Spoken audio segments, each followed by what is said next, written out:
Hello friends, welcome to my channel. In today's session, I am going to explain you solution of exercise of chapter number 11, Force and Pressure of Science, Standard 8. Question number 1 is, give two examples each of situations in which you push or pull to change the state of motion of objects. अगर कोई object जो है वो या तो steady position में है या तो वो मूविंग पोजीशन में है, बट उसका आपको स्टेट ऑफ मोशन चेंज करना है, तो आप पुश और पुल के कुछ एग्जांपल्स दीजिए जिससे हम ऑब्जेक्ट के स्टेट ऑफ मोशन को चेंज कर सके. Answer is two examples of push force are as follows. A big box at rest is pushed to move it from one place to another. Second one is a player pushes a ball using his hockey stick. अगर कोई एक बहुत बड़ा box है जो rest पे है, फिर उसको मूव करना है, तो आप क्या करोगे? उसको पुश करोगे, राइट. जो बॉक्स है ना वो फ्रंट में है और आप पीछे से उसको धक्का लगा रहे हो, पुशिंग फोर्स दे रहे हो. सेकेंड एग्जाम्पल इज कि जो हॉकी प्लेयर होता है वो हॉकी की स्टिक से क्या करते हैं? बॉल के ऊपर फोर्स अप्लाई करते हैं ताकि या तो उसकी डायरेक्शन चेंज होगी या तो जो मैग्नीट्यूड है मोशन का वो चेंज होगा. Two examples of pull force are as follows. Rope is pulled to draw water from a well and a suitcase is pulled from अलमीरा. अब आप रोप जो है ना उसको पुल करोगे, खींचोगे, राइट, अगर पानी निकालना है आपको वेल से. एंड सेकेंड वन इज़ आपको सूटकेस निकालनी अलमीरा से, तो क्या करोगे? आप उसको पुल करोगे. Here you can compare this to situation of the push and pull. Push कब करते हो? जब ऑब्जेक्ट के पीछे आप खड़े हो और उसको आपको धक्का लगाना है, that is pushing force. And अगर आप फ्रंट में हो और ऑब्जेक्ट पीछे है तो आपको पुल करना पड़ेगा.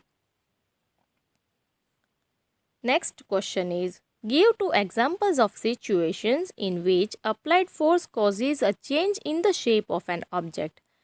अब आपको दो ऐसे एग्जांपल्स देने हैं कि जब हम फोर्स अप्लाई करते हैं तो जो ऑब्जेक्ट है उसका शेप चेंज हो जाता है. Answer is, first example is making bread from dough and second is hammer hitting on red hot iron. अगर आप ब्रेड जो है वो बनाते हो डो से, तो क्या होगा? आप डो का जो शेप है वो चेंज कर सकते हो. Here you can see it.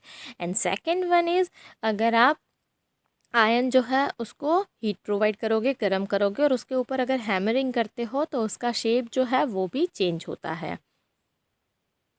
Next question is, fill in the blanks in the following statements. अब हमें ब्लैंक्स फिल करनी है. First one is, to draw water from a well, we have to dash at the rope. अगर well के अंदर से पानी निकालना है तो हमें कौन सा फोर्स अप्लाई करना पड़ेगा? रोप को क्या करना पड़ेगा? We have to pull, right, हमें पुल करना पड़ेगा. Like this. अगर मान लो कि ये जो है वो बकेट है जिसमें पानी भरा है और यहाँ से आप पुली से आप इसको पुल करोगे नीचे की साइड, तो ही ये पानी जो है वो बाहर आएगा. Second one is a charged body dash an uncharged body towards it.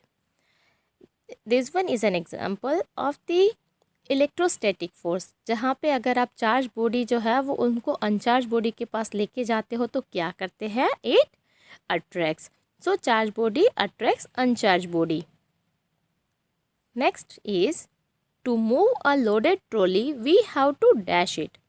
अगर लोडेड ट्रॉली है आपके पास तो आपको क्या करना पड़ेगा उसको मूव करने के लिए? आंसर इज पुश और pull. It depends, as I explain in the previous question, कि अगर आप जो है वो पीछे हो और ऑब्जेक्ट आगे है तो पुश करना पड़ेगा, but if you are in front of the object then you will need to pull it. Next one is, the north pole of a magnet dash the north pole of another magnet. Now you are having two magnets and you have kept north pole of both the magnets nearby. अगर दोनों के same pole को साथ में रखोगे तो क्या होगा?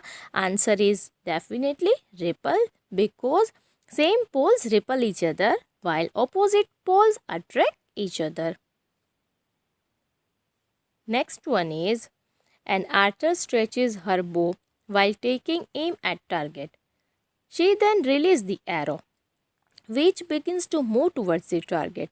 Based on this information, fill up the gaps in the following statements using the following terms. अब एक आर्चर है, उन्होंने क्या किया, बो को स्ट्रेच किया ताकि उनको एरो जो है ना वो टारगेट तक पहुंचाना है। फिर एरो को क्या किया, रिलीज़ किया और ये टारगेट के टुवर्ड्स मूव होता है। इसी इंफॉर्मेशन के बेस पे हमें कुछ यहाँ पे जो फिलअप्स दी है उसके आंसर्स फिल करने हैं और उसके लिए हमें यहाँ पे कुछ ऑप्शंस दिए गए हैं। हियर यू कैन सी, ये जो बो है उसको स्ट्रेच करके एरो को रिलीज़ किया जा रहा है एंड यहाँ पे उसका एक टारगेट है।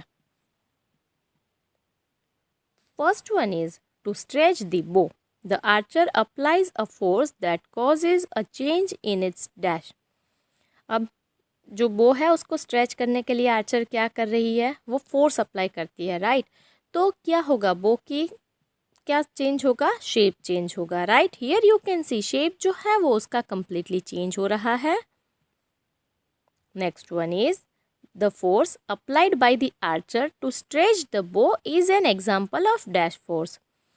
अब एक फोर्स अप्लाई कर रहे हैं बो को स्ट्रेच करने के लिए, तो वो कौन सा फोर्स है, दैट इज मस्कुलर फोर्स। उनके जो मसल्स है उस पर फोर्स अप्लाई होगा तब भी वो स्ट्रेच कर पाएंगे। Next one is the type of force responsible for a change in the state of motion of the arrow is an example of a dash force। अब क्या हुआ कि स्टेट ऑफ मोशन जो है ना वो चेंज हो गया एरो का। एरो पहले यहाँ पे स्टेडी पोजीशन में था, जैसे ही रिलीज़ किया वो मूव करना स्टार्ट हुआ, तो वो कौन सा फोर्स है, that is an example of the contact force. Because आपका जो आर्चर का हैंड है वो एरो के साथ कॉन्टेक्ट में आएगा और वहाँ से वो रिलीज़ करते हैं तब भी वो रिलीज़ होगा। Next one is while the arrow moves towards its target, the forces acting on it are due to dash and that due to dash of air. अब एरो जो है ना वो टारगेट के टूवर्ड्स मूव होता है, right. उस time पे भी उसके ऊपर कुछ फोर्सेस अप्लाई हो रहे होते हैं। वो फोर्सेस किस चीज़ की वजह से होते हैं, those are due to, first one is gravity and another one is friction. Gravitational force जो है ना वो एरो को अर्थ के टूवर्ड्स अट्रैक्ट करता है, बिकॉज अर्थ की ग्रेविटी उसको अट्रैक्ट करती है। Second one is friction of air. अगर एरो इस डायरेक्शन में मूव करता है तो फ्रिक्शन जो है वो उसको ऑपोजिट डायरेक्शन के अंदर अपोज करेगी। ये ऑलवेज ऑपोजिट डायरेक्शन में वर्क करता है, force of friction. Now next one is in the following situations identify the agent exerting the force and object on which it acts, state the effect of force in each case। अब हमें यहाँ पे कुछ situations दी गई है और हमें identify करना है कि जो यहाँ पे फोर्स अप्लाई हो रहा है वो किस पे हो रहा है, ऑब्जेक्ट जो है वो कौन सा ऑब्जेक्ट उसके ऊपर वर्क कर रहा है और उसकी इफ़ेक्ट क्या है। First one is squeezing a piece of lemon between the fingers to extract its juice। अब आप क्या कर रहे हो, लेमन के पीस को स्क्वीज कर रहे हो जूस निकालने के लिए। नाउ एजेंट, एजेंट कौन है, फोर्स कौन अप्लाई कर रहा है, फिंगर्स, राइट। फिंगर्स जो है वो एजेंट है। ऑब्जेक्ट कौन है, किसके ऊपर आप फोर्स अप्लाई कर रहे हो, then a piece of lemon and effect of force change in the shape. Here you can see जो लेमन है ना उसका शेप जो है वो चेंज हो रहा है। Next one is taking out paste from a toothpaste tube. अब टूथपेस्ट ट्यूब के अंदर से आप पेस्ट निकाल रहे हो।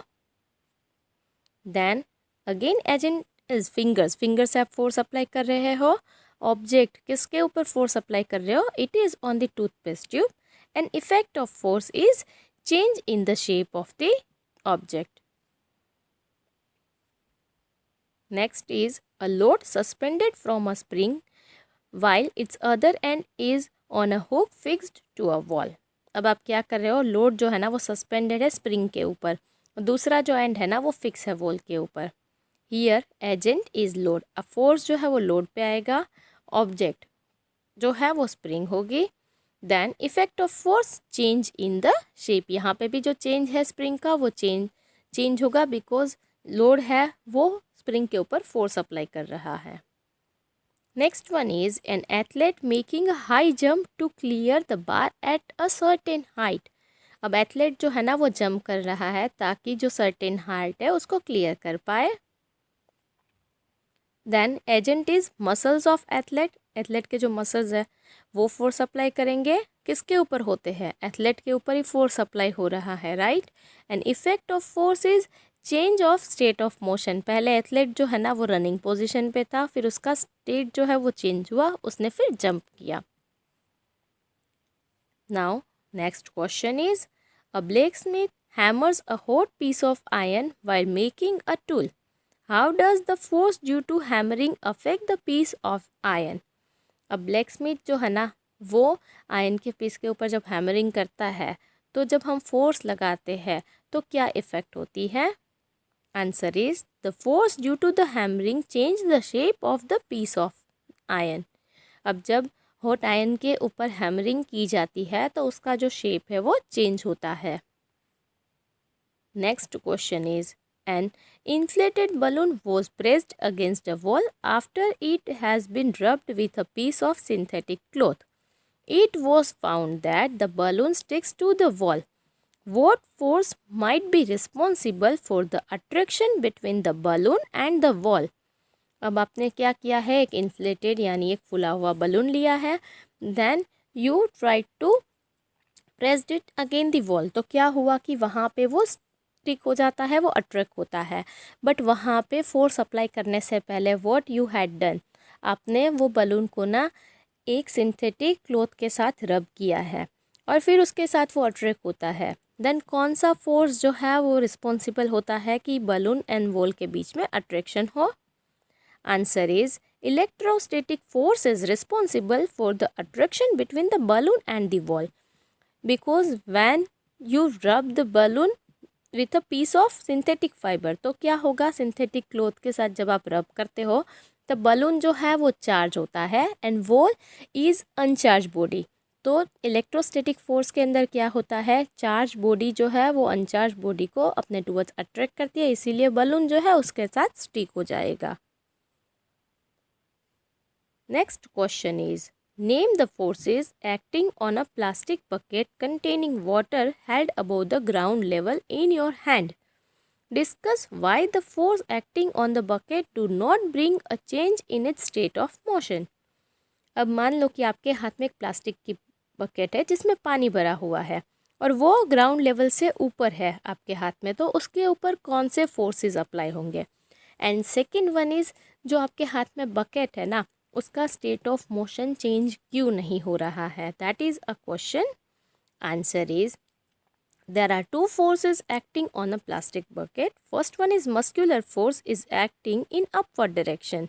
Second is the force of gravity is acting in downward direction. अब क्या होगा, मान लो ये जो है वो बच्ची ने यहाँ पे बकेट को होल्ड करके रखी है, तो मस्कुलर फोर्स जो है वो उसके ऊपर वर्क करेंगे, राइट, वो अप्लाई होगा। एंड सेकेंड ग्रेविटेशनल फोर्स जो है वो डाउनवर्ड डायरेक्शन में उसके ऊपर अप्लाई होता है। Now both forces are acting in opposite direction to each other and hence cancel the effect of each other. Due to this, there is no change in the state of motion of the bucket. अब gravitational force नीचे की ओर लग रहा है, but ये जो bucket है उसने होल्ड करके ऊपर के साइड रखी है, तो दोनों फोर्सेस एक दूसरे को कैंसिल करते हैं, इसीलिए उसका स्टेट ऑफ मोशन जो है वो चेंज नहीं होगा। Now you just imagine that you didn't hold it, आपने होल्ड नहीं किया, ऑल ऑफ सडन आपने क्या कर दी, ड्रॉप कर दी, हाथ में से छूट गई बकेट, तो क्या हुआ कि जो आपका बकेट के साथ जो कांटेक्ट था वो निकल चुका है, सो आपका मस्कुलर फोर्स जो है अब उसके ऊपर अप्लाई नहीं होगा, सो मस्कुलर फोर्स जो है वो ज़ीरो हो चुका है and gravitational force is still there, so bucket क्या होगी, नीचे की साइड गिरेगी, राइट। बट अगर आप उसको अच्छे से होल्ड करके रखोगे तो muscular force and gravitational force एक दूसरे को कैंसिल करेंगे और इफ़ेक्ट नहीं होगी, स्टेट ऑफ मोशन जो है वो चेंज नहीं होगा। Next question is a rocket has been fired upward to launch a satellite in its orbit. Name the two forces acting on the rocket immediately after leaving the launching pad. अब एक rocket है, उसको satellite में launch करना है उसके orbit के अंदर, तो जैसे ही आप उसको लॉन्च करोगे इमीडिएटली उसके ऊपर कौन से फोर्स लगते हैं।